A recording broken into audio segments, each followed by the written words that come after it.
Proszę Państwa, miarka się przebrała, a pałka się przegła. W latach ostatnich letnie Grand Prix zdecydowanie straciło na swoim znaczeniu i obecnie to w zasadzie nie znaczy prawie nic dla nikogo. No niestety, proszę Państwa, 20 lat temu, w 2006 roku w Grand Prix było 9 lokalizacji w kalendarzu. 10 lat temu, w 2016 roku, też było lokalizacji 9. Kiedyś to nawet turniej 4 narodów w to włączyli i generalnie coś się działo. Najlepsi zawodnicy jeździli, ludzie chętnie przychodzili, była walka o zwycięstwo i generalnie miało to jakiś sens. Ja się nie będę rozwodził, dlaczego się stało tak, jak się stało, że ta miarka to się przebrała, a ta pałka to się przegła, bo to nie jest temat tego odcinka. Tematem tego odcinka jest to, jak można sprawić, żeby Grand Prix odzyskało swój dawny blask. No wiadomo, nigdy to nie było nic wybitnie niesamowitego, ale gołym okiem widać, że przecież ostatnio to tak nie za bardzo się tam cokolwiek dzieje. Wiadomo, można też dyskutować, że to z takiego szkoleniowego punktu widzenia, no to może to jest w porządku dla trenerów i zawodników, że mogą sobie spokojnie trenować, przygotowywać się do zimy, gdzieś się sprawdzić, gdzieś pojechać, bo mniej więcej wiadomo, gdzie będzie pełna stawka. Zazwyczaj jest to już w Klingenthal, wszyscy przyjeżdżają. No w zeszłym roku to chyba dopiero Klingenthal było z taką pełną obsadą, ale tak, no to bida. Ale widowiskowo, to widowisko się rozchodzi, to dla kibiców też się przecież robi, o to w tym sporcie się rozchodzi. Dlatego mam tutaj kilka pomysłów, jak to udoskonalić, jak sprawić, żeby Grand Prix zyskało po pierwsze na znaczeniu, po drugie na popularności, odbiorze, żeby to się fajnie po prostu oglądało, a nie żeby Grand Prix po prostu było niepotrzebnym tworem. No to tak, proszę Państwa, zaczniemy sobie spokojnie. Punkt pierwszy. Punktem pierwszym jest to, że nie ucinamy lokalizacji z kalendarza, tylko dodajemy lokalizację do kalendarza. Oczywiście, to też nie jest takie hop-siup proste, ponieważ nie każdemu się chce to Grand Prix organizować, bo po prostu się nie opłaca, ale to do tego dojdziemy, spokojnie. Drugi punkt to po co trzymać na siłę zawsze te same lokalizacje, które są nudne. Oczywiście może dlatego, że jako jedne z niewielu lokalizacji organizować te zawody chcą, ale chyba ktoś tu się powinien postarać, żeby jednak to było bardziej urozmaicone, ten kalendarz. I takie Hinzenbach, gdzie się nic nie dzieje, to też nie jest to w teorii wielka strata dla kalendarza, że go akurat nie ma, ale przy tym urodzaju lokalizacji, który w kalendarzu jest, to cokolwiek, żeby tam było, ale ktoś się powinien postarać, żeby te lokalizacje zmieniać, dodawać jakieś nowe, żeby coś się działo i lokalizacje fajne, może niestandardowe jakieś, ale do tego też dojdziemy. Trzeci punkt, to dobrze, już dodajemy lokalizację, urozmaicamy kalendarz jakoś tam takimi nowymi, ciekawymi lokalizacjami. No i po trzecie, to robimy jakieś formaty nowe. To jest próbowane. High Five w zeszłym roku trochę może nie wyszło, ale to też było jakby na test, a nie po to, żeby to rzeczywiście zrobić w Grand Prix, sprawić, żeby to Grand Prix było fajne. Chociaż może, ale w tym roku nie mamy High Five. Nieważne, dodajemy turnieje na przykład, tak jak kiedyś to było chyba w 2006 roku, turniej 4 narodów, już jest jakiś turniej, to też się coś więcej dzieje. No i tak, mamy turniej, to robimy na przykład same turnieje, żeby się coś działo w Wincy, proszę Państwa. Turnieje dość wyczerpujące, dość takie długie, czyli na przykład 2 tygodnie jednego turnieju, później 3-4 tygodnie przerwy pomiędzy kolejnym turniejem. To jest takie, żeby coś się działo, żeby była przerwa, żeby też był czas na spokojny trening, a nie, że cały czas trzeba skakać i skakać i skakać. No i punkt piąty, bardzo istotny. Punkty Grand Prix liczą się do klasyfikacji jakiejś Pucharu Świata, ale tutaj hold on, I got to wyłączyć na chwilę. Popatrz jaka Francja. Hej, wskoczyłby mi do tego. Hold on, I gotta wyłączyć na chwilę. Wyłączyć na chwilę już tutaj to dalsze pomysłodawstwo, proszę Państwa, gdyż możemy się na razie skupić na samym kalendarzu. Bo ja zaznaczam, że dałem tutaj z siebie całe 20%, tworząc przykładowy kalendarz, jakby to mogło wyglądać. To by na pewno wymagało dużo siły, dużo starań i tak dalej, ale żeby skoki narciarskie odbudować, czy budować na nowo w jakiś sposób, to na pewno trzeba dużo siły w to włożyć i starań.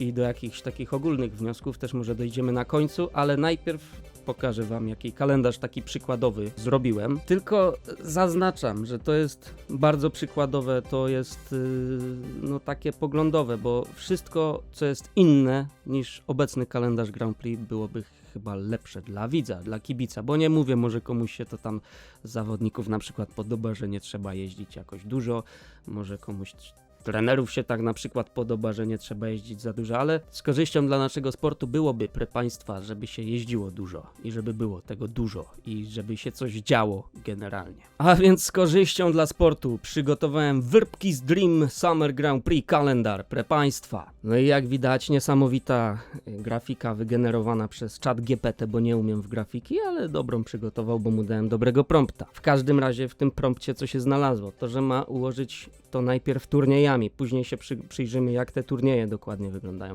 Na początek spójrzmy tak, proszę państwa. Zaczynamy gdzieś w połowie lipca, tak? No i kończymy takie kilka dni później, tydzień później ponad. Tour des Alpes. Tak to nazwałem, Tour des Alpes, jakoś tak z francuska. Później możemy jechać na przykład do takiej Polski, no bo fanbase skoków narciarskich przede wszystkim w Polsce znajduje się. No i jest po zakończeniu tego pierwszego turnieju taki praktycznie miesiąc przerwy tutaj przeze mnie uwzględniony w tym drafcie. No i następnie znowu taki miesiąc mniej więcej i rozpoczynamy Slovenian Tournament. Też to będzie fajne, lokalizacje super. Ale creme de la creme, proszę państwa, tego kalendarza to jest zakończenie tego cyklu Grand Prix. US Summer Cup, coś co żem wymyślił ja i fajnie by było, bo dobrze by było, żeby skoki narciarskie do Stanów szły, bo tam duży rynek jest i tam jest fajnie i tam oni potrafią w atmosferę i organizację zawodów, więc na pewno tam skoki narciarskie bym pchał w tamtą stronę, zwłaszcza, że Copper Peak ma być wkrótce gotowe. Ale do Copper Peak to my przejdziemy spokojnie. Spokojnie, proszę państwa. No i teraz rozkładamy ten turniej na czynniki. Pierwsze, udoskonalając, no po prostu lokalizację dodając, tworząc jakieś bardziej, myślę, ciekawe same zawody, żeby to też nie było zawsze pierwsza seria, druga seria i do domu cześć, tylko może troszkę coś inaczej, bo tutaj też na pewno trzeba próbować. Może nie trzeba, ale na pewno warto. Wymyśliłem tutaj tak, że zaczniemy w Czaguns na skoczni K97, ładna okolica, mała skocznia. I skaczemy tam tylko w sobotę, indywidualny, bez kwalifikacji konkurs. No a w piątek można tam zrobić wolne treningi. No chciałem, nie wiem, na siłę wcisnąłem tu 4 lokalizacje, żeby były 3 różne kraje jeszcze do tego, bo potem jedziemy do Einsiedeln następnego dnia, to jest jakieś 1,5 godziny jazdy, więc no nie jest to daleko. W Einsiedeln na K105 skaczemy indywidualny bez kwali ponownie. Kilka dni później, wtorek w Kanderstegu K95, to jest również Szwajcaria, piękna okolica, bardzo, bardzo piękna, również indywidualne bez kwalifikacji. W środę zawody Super Team. Stamtąd jedziemy, proszę państwa, do Courchevel K125. W ogóle jak to robiłem, to się skapnąłem, że ta skocznia jest taka duża. No i piątek można zrobić kwalifikacje. W sobotę playoffy 32 zawodników, tych najlepszych z kwalifikacji. No i niedziela, 2 serie top 30 turnieju. No i tutaj muszę coś zaznaczyć na pewno. Cholera. No tutaj zaznaczę raz jeszcze, że to jest tak na szybko, ten trochę robię, no może nie za szybko, ale wiadomo, że można by było pomyśleć, czy coś ma sens, czy ten Czaguns ma sens, czy może jakoś to inaczej rozegrać, czy to rozciągnąć jeszcze w czasie, żeby te wszystkie lokalizacje bardziej na spokojnie zmieścić, żeby aż tak nie cedzić tego turnieju. No w każdym razie znalazło się tam Super Team dla urozmaicenia, w Courchevel taki długi, pełnoprawny weekend z kwalifikacjami w piątek. I generalnie też zamysł jest taki, że kurczę, no nie wiem, może by to było też ciężkie do zrobienia, ale takie zawody w Courchevel połączyć z momentem, gdzie akurat gdzieś tam w okolicy jakieś Tour de France jedzie, że jest dużo ludzi w ogóle i przyciągnąć tych ludzi w jakiś sposób do skoków narciarskich, do konkursu. Bo generalnie też o to chodzi, żeby jak najwięcej osób przychodziło na Grand Prix, a nie tylko drobna garstka. Dlatego na pewno w późniejszym punkcie będziemy też już po tym kalendarzu też coś powiem na ten temat, żeby to po prostu oprawić w jakiś lepszy sposób, a nie tylko chłopy skaczą i cześć, do widzenia. No i kobiety też również skaczą, bo te kalendarze są obecnie łączone. Ale generalnie tak, te lokalizacje wybrałem Czaguns, który jest praktycznie nieużywany, tam były jakieś, nie wiem, czy ejofy, czy jakieś zawody tam miały miejsce lat temu kilka i jest to też dość ładna okolica, skocznia normalna, więc konkurs przynajmniej może być szalony. Einsiedeln, dawniej się to pojawiało w kalendarzu, obecnie nie. Kandersteg jest używany praktycznie tylko do Fiskapa i były tam Mistrzostwa Świata Juniorów i chyba tyle się tam dzieje. Wydaje mi się, że więcej tam się nie dzieje. W każdym razie tam jest pięknie, wystarczy zajrzeć w Google na grafikę. Jaka piękna okolica skoczni w Kanderstegu jest. Do tego Courchevel, no cóż, igrzyska tam też się zbliżają, też będzie ta skocznia modernizowana, więc też wiadomo, że różnie w najbliższych latach dostępność tej skoczni może się potoczyć, natomiast okolica piękna, potencjał duży, bo dużo turystów też tam jest w Alpach francuskich. No i to jest przykładowy Tour des Alpes, czy jakoś tak. Jedziemy dalej, polski turniej, no skąd my to znamy? Znamy to z zimy, to było z 3 lata temu, może 4, ale chyba 3 i spoko to wyszło, szkoda tego Szczyrku, że nie odbyły się tu zawody, ale mimo wszystko Polska jak zwykle organizacyjnie stanęła na wysokości zadania, pod względem frekwencji również.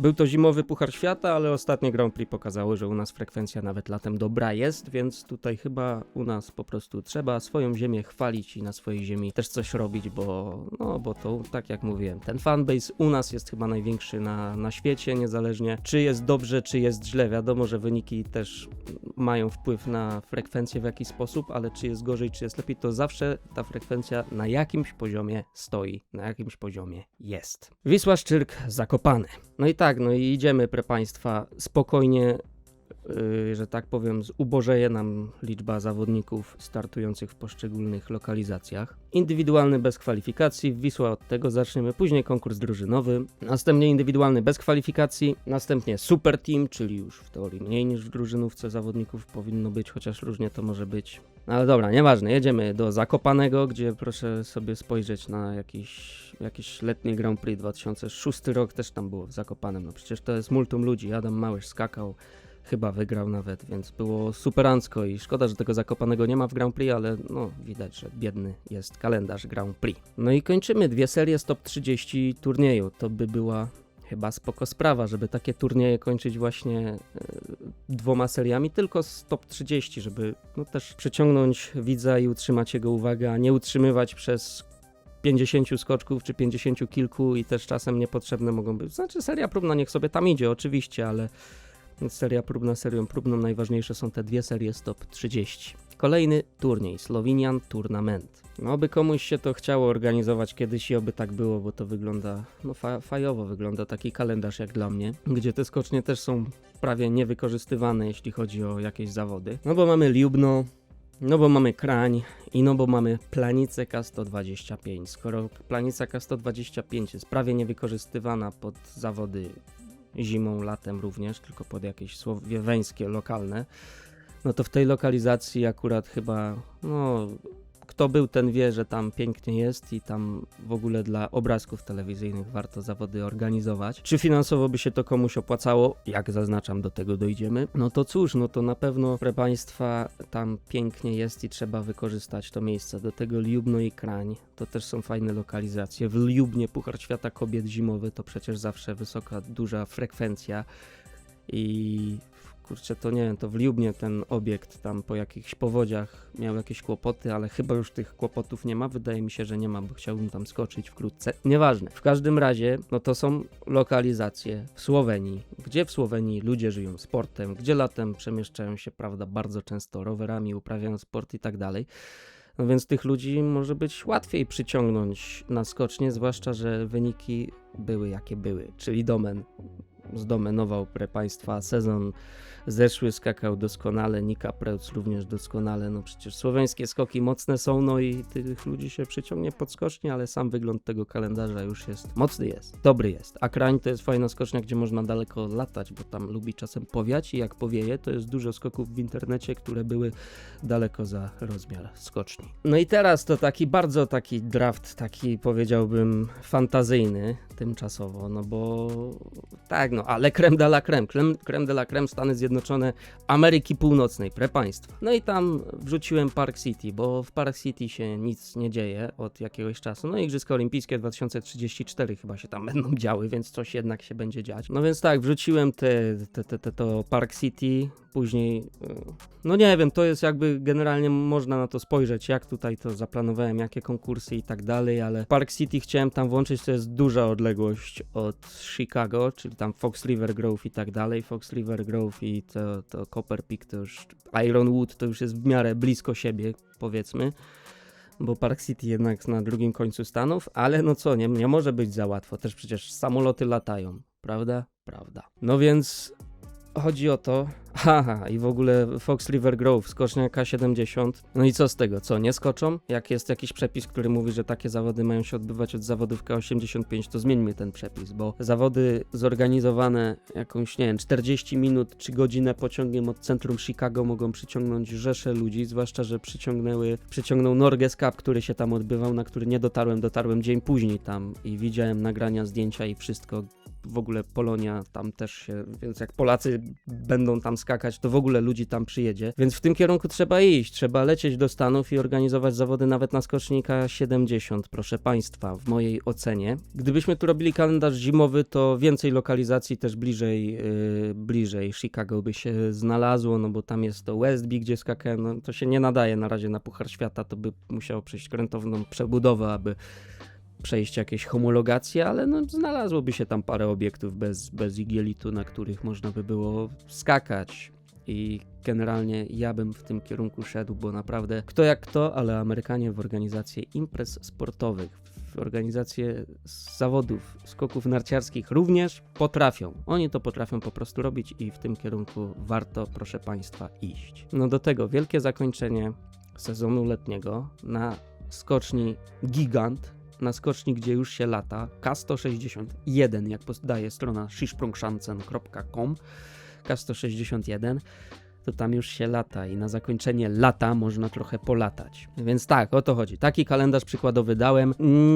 Nie chodzi mi o to, żeby przykładać jakąś szczególnie ważną wagę do tego, jak ja to rozplanowałem. Chodzi mi o to, żeby pokazać urozmaicenie, że się da, żeby robić jakieś turnieje. Oczywiście można dalej myśleć, czy warto tutaj tak zrobić, czy może tutaj jakiś nie indywidualny, tylko drużynówkę wsadzić, ale to nie o to dzisiaj chodzi. Może kiedyś przygotuję wam taki pełny kalendarz, tylko żeby się skupić centralnie na tym, ale dzisiaj, tak jak mówię, chcę po prostu pokazać, że można troszeczkę innymi schematami myśleć. Przepraszam moich kolegów Niemców, że żadne Grand Prix się nie znalazło i rozważałem to, ale jakby już z racji, że to jest też przykładowe, to nie chciałem tutaj wszystkiego zbyt ciasno upakowywać, żeby były jednak przerwy, odstępy pomiędzy konkursami, żeby od tej zimy też jednak było dużo przerwy, bo no też nie można aż takiej rewolucji robić w skokach, żeby od razu robić sezon startowy, zwłaszcza, że mówiłem wcześniej, że punkty Grand Prix mają liczyć się do Pucharu Świata. Więc tak, myślałem o Klingenthal, gdzie też zawsze frekwencja jest dobra. Myślałem o Oberhofie, gdzie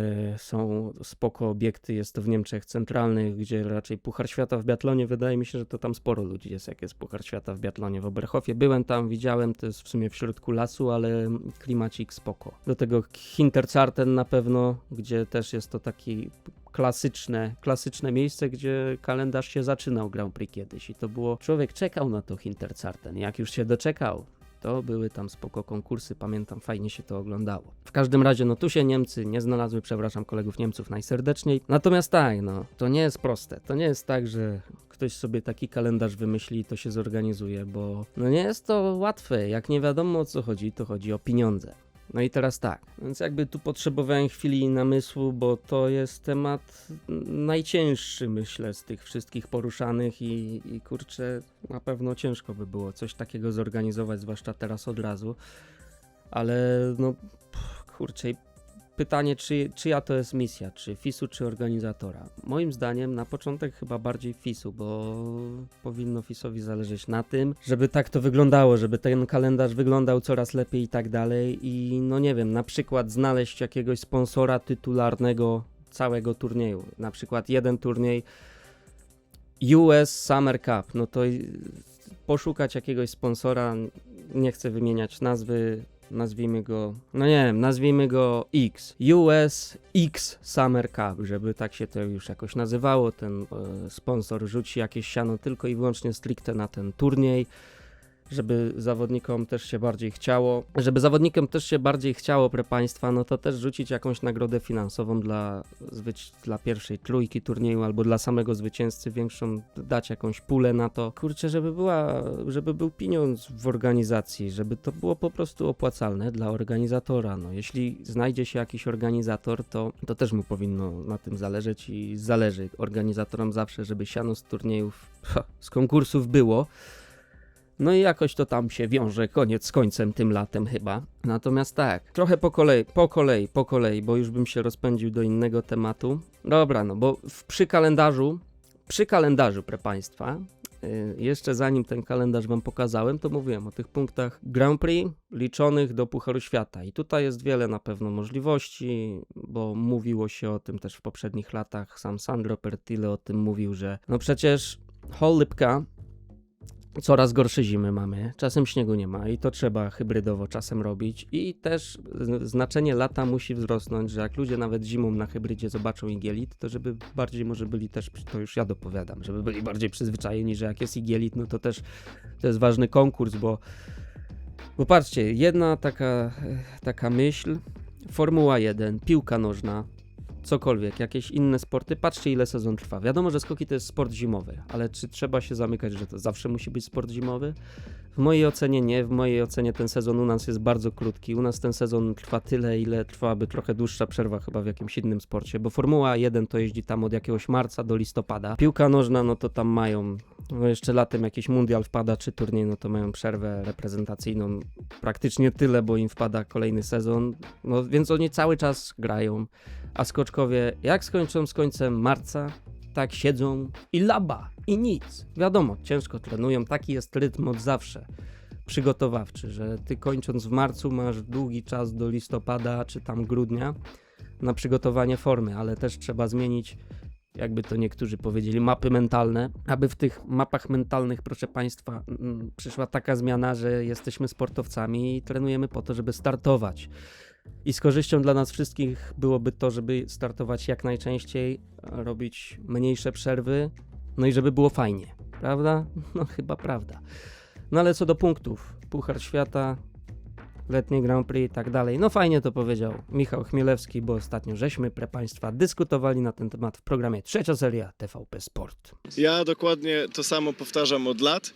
Gdybym miał zrewolucjonizować skoki narciarskie, to zrobiłbym jeden ranking sezonu, w którym oczywiście ktoś wygrywa elitę, ktoś wygrywa drugą dywizję, trzecią, czyli Continental FIS Cup, ale punkty zbiera się zarówno do tego do wyścigu po kryształową kulę, zbiera się punkty w Pucharze Świata 100, w Kontynentalu 20, w letnim Grand Prix dajmy na to już pod nowy sezon, nie wiem, też 20, w FIS Cupie 10, punktuje tam kilka osób i na tej podstawie trochę jak w tenisie, że zawodnicy zbierają punkty na różnym poziomie rywalizacji, ale ranking WTA jest jeden. Oczywiście na innych zasadach miałoby to funkcjonować, bo zamykamy sezon i rozpoczynamy nowy. I wtedy tutaj być może byłoby więcej osób. Tylko jest potrzebny pieniądz. No i tak, no i już chciałem to też powiedzieć wcześniej, ale jakby chciałem iść taką kolejnością mniej więcej jaką sobie to przygotowałem w głowie, bo zaraz by się stał wielki chaos i bym nie wiedział co, kiedy, gdzie mówić. I proszę Państwa, w tym samym programie Jarzem powiedział coś takiego. Tak, ale wydaje mi się tutaj jeszcze jedną rzecz dopowiem, że potrzebna jest jedna osoba, ten dyrektor powiedzmy do innowacji, Sandro, reszta wykonają cały czas swoją robotę. Jest jedna osoba, która pracuje tylko nad, nie wiem, nowymi formatami, wpada na pomysły, uczestniczy też w tych wszystkich zebraniach dotyczących Rozmawia z ludźmi przyszłości, skoków. Kalendarza, jest w tym świecie, obraca się, ale jego głównym zadaniem jest to, żeby siadać w pracy, rozpisywać plan na przykład nowy format, na harmonogram zawodów, na cokolwiek, szukać jakichś innowacji i tak dalej, żeby to była jego jedyna, wyłączna praca, ale żeby w tym wszystkim też był cały czas w gronie, żeby znał trenerów, znał zawodników, znał potrzeby i środowiska, i kibiców, i ogólnie jedna osoba, która się zajmuje tym, żeby skoki narciarskie się rozwijały. Mówił Beskidianin Wiktor Pękala. A jest. To byłem ja, Pękala Wiktor. No i żem to powiedział ja, Pękala Wiktor. I rzeczywiście wydaje mi się, że rzeczywiście w FIS-ie powinna być też jakaś jedna osoba. Dyrektor do spraw innowacji na przykład, czy tam rozwoju dyscypliny. To jest to, co tam powiedziałem. No i taka osoba by się zajmowała właśnie myśleniem, żeby ten kalendarz nie wyglądał tak, jak ja go tutaj wrzuciłem, albo nawet wyglądał tak i potem rozmawiał z ludźmi, a może być tak, a może tak, ale tak nie pasuje. Ktoś mu powie to, ale słuchaj, możemy zrobić tak. No i generalnie siedzi i myśli nad takimi rozwiązaniami, więc dla mnie jest to kwestia dość istotna, bo jak jest kilka osób, które zajmują się tam wieloma sprawami, to nie mogą całej koncentracji poświęcić na rozwój, gdzie to Grand Prix ostatnio ten rozwój w zasadzie traci. A myślę, że Grand Prix jest dość ważnym elementem, bo to jak się odbiera letnie Grand Prix ma też wpływ na to, jak się odbiera całokształt tego sportu, bo to wchodzi do tego, że ludzie później mówią bardzo często, że no nie, te skoki ostatnio, pojawia się takie narzekactwo, że skoki tracą ten swój wielki taki fajny hype. A ten hype skoków, no nie wiem, trwał. Myślę, taki rok 2008, jak ci Austriacy skakali, to też był jeszcze hype na skoki. No nie wiem, ja wtedy, że młody był, ale oglądałem każdy konkurs, w sumie tak jak i dzisiaj. Tylko że wtedy oglądałem jeszcze z większym zaangażowaniem nawet, ale to byłem jakby młodszy, teraz, no nieważne, nie o to chodzi. Chodzi o to, proszę Państwa, że no ktoś to musi ruszyć i dobrze by było, żeby to był ktoś, kto się skupi tylko i wyłącznie na tym, a nie na wielu innych rzeczach. I tyle po prostu, nie trzeba tutaj chyba zbyt wiele tłumaczyć. No i co, proszę Państwa, taki punkt jeszcze jeden, to jest na pewno oprawa eventów, to jak te eventy wyglądają i to też pytanie, czy tym organizatorowi najbardziej powinno na tym zależeć, żeby ściągnąć ludzi, ale pytanie, czy FIS też nie powinien może czegoś narzucić, może coś podpowiedzieć, może jakiś wziąć patronat nad jednym organizatorem, który zrobi coś naprawdę super, na przykład w Stanach i żeby inni też widzieli, że się da to fajnie oprawić. Oprawić, czyli co? No nie wiem, jakiś koncert w międzyczasie czy coś, no nie wiem, bo to idzie też z jednym punktem. To idzie też z takim punktem, żeby otworzyć ten sport na młodych ludzi. Ludzie z mojego pokolenia, w sensie, no moje pokolenie jeszcze jako tako, ale no nawet moi rówieśnicy, jak z nimi rozmawiam, to raczej już się nie ogląda skoków narciarskich. No i to jest przykre. Ale co się ogląda? Ogląda się filmiki w mediach społecznościowych, ogląda się jakieś wirale, nie wirale, czy nawet dłuższe filmy, ale kurczę, po prostu produkcje wideo pod młodzież, a nie tylko chłopy skaczą i cześć. I nic z tego nie ma. Bo, no nie wiem, też mówi się, że to te skoki z AHS i tak dalej. Oczywiście skoki są wtedy piękne, ale jak przejrzymy te konkursy sprzed lat 10 czy 20, to tam wcale też nie ma aż tyle tych fantastycznych skoków i dalekich. I zdarzały się też konkursy dziadowskie, gdzie nie było tych odległości, więc to moim zdaniem to nie idzie tak bardzo z tymi odległościami. Jak zdarzy się raz na czas niesamowity skok typu, nie wiem, Zeitz w Willingen, no to w media i promować i tak dalej, ale generalnie otwierając ten sport na młodych, mam tutaj na myśli chyba przede wszystkim też i działalność w mediach społecznościowych i też oprawę eventów, żeby przyszedł jakiś DJ, co coś zagra fajnie, śmiesznie i w ogóle. I oprócz tego, proszę Państwa, no to nie wiem, na przykład rzucam, tutaj mówię rzeczy bliskie memu sercu, bliskie mnie, bliskie mojej działalności. Nie wiem, jeździ jedna grupa przedskoczków, jedna duża grupa szeroka przedskoczków, na przykład taka, którą mamy, która też jest otwarta na innych, niech sobie tam ktoś przychodzi, no i oni jeżdżą po tych wszystkich zawodach Grand Prix. To są albo zawodnicy też, którzy dawniej skakali na nartach, albo im się może kariera aż tak dobrze nie potoczyła, albo się dobrze potoczyła, ale już się chcą tym bawić. No i podpisują jakiś papier, że co tam robią, to na swoją odpowiedzialność i oczywiście wszystko w miarę bezpiecznie jak się da, ale na przykład w takiej przerwie, jak są, nie wiem, czy play-offy, czy zwykły nudny konkurs, czy cokolwiek, w przerwie robimy show i skaczą przedskoczkowie i robią longest standing. Oprócz longest standing, skok do celu, target jump, na przykład gdzieś linia przed HS-em i w tę linię muszą wycelować, kto tam skoczy gdzieś, ten wygrywa.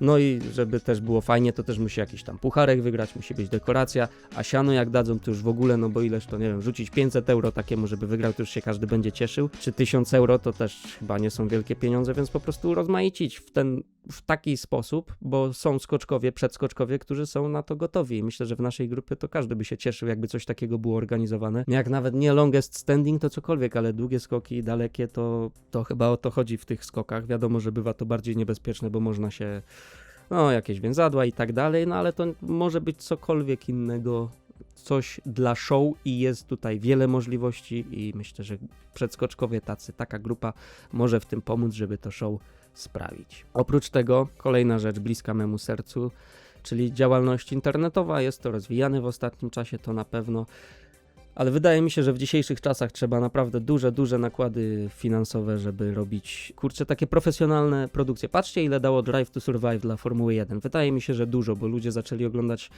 Netflixa, więc to bardziej ich wciągnęło w życie Formuły 1, w życie padoku, w życie sportowe i życie pozasportowe, ale stricte związane z tym sportem, że kiedy już jedzie wyścig, to ci ludzie, którzy oglądają Drive to Survive, czy oglądali, siadają i oglądają to wyścig. I o to chodzi, żeby sprowadzić ludzi do tego, żeby oni oglądali konkurs. A żeby ludzie oglądali konkurs, trzeba zrobić wiele rzeczy dookoła, żeby zachęcić ich do poświęcenia godziny czy półtorej godziny do tego, żeby usiedli i oglądali. I mówili, wow, ten skoczył dobrze, wow, tego nie lubię i skoczył też dobrze, niech ten wygra z nim i tak dalej.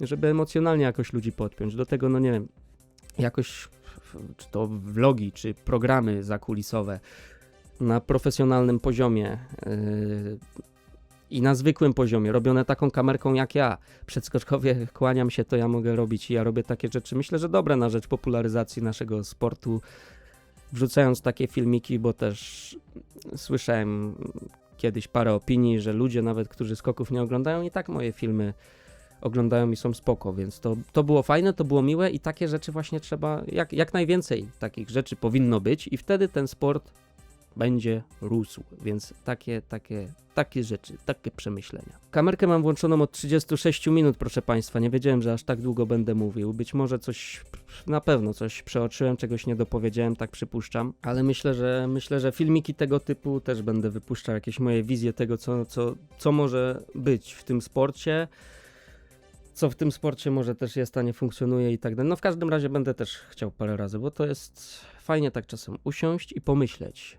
co by było gdyby. I ja myślę, że gdyby było tak, jak ja powiedziałem i by o tym myśleć rzeczywiście, to pójdzie w dobrym kierunku. Z samego gadania rozwoju nie ma, bo my tak sobie tu tylko gadamy, dyskutujemy. Ale to wszystko oczywiście są rzeczy na razie w sferze, które powstają gdzieś w głowie i są to pomysły rzucane w eter, pomysły rzucane w przestrzeń.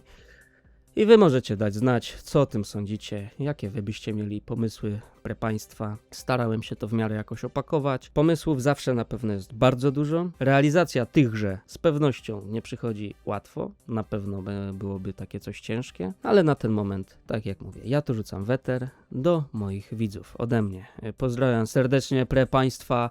Tak jak mówię, dajcie znać, co wy tam uważacie, bo rzeczywiście ta miarka to się przebrała, a ta pałka to się przegła i się przegina od dłuższego czasu, więc zróbmy tak, żeby się odgięła w drugą stronę, a żeby miarka się odebrała, bo już jak się przebrała, to się odebrać musi. Działajmy na rzecz, na korzyść skoków narciarskich, nawet tylko gadając, nawet rzucając takie rzeczy w eter, to niech, to chociaż tak trzeba robić, tak trzeba żyć. Serdecznie pozdrawiam, proszę Państwa, cześć.